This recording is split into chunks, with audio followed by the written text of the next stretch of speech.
আজ আবারও তোমাদের সাথে একটা কেকের ক্লাসের ভিডিও পোস্ট করছি। আমি যখন ক্লাস করাই তখন এরকমভাবে কিন্তু স্পঞ্জগুলো সাজিয়ে রেখে স্টুডেন্টরা একটা ছবি তোলে, প্রতিটা ক্লাসেই তোলে।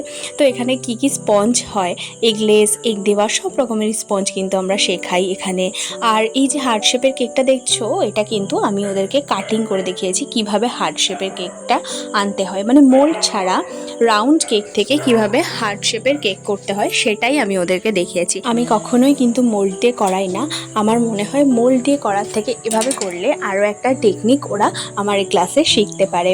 এরপর তোমরা লাস্টে যে কেকগুলো সাজিয়ে রাখা দেখবে, ঠিক যেভাবে আমি প্রথমে স্পঞ্জগুলো সাজিয়ে রেখেছিলাম, লাস্টে ওইভাবেই আমি কেকগুলো সাজিয়ে রাখি।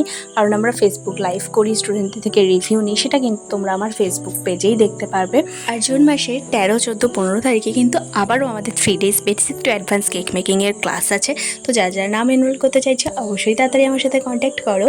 আর এবার আমি তোমাদেরকে দেখাই, আমি স্টুডেন্টদেরকে গিফট দিই কিছু ক্লাসের শেষে, সেটারই একটা ভিডিও নিচ্ছিলাম। আর ওরাও কিন্তু গিফট পেয়ে খুবই খুশি, কারণ ওরা কেউই জানতো না যে আমি গিফটগুলো ওদেরকে লাস্ট দিন প্রোভাইড করবো।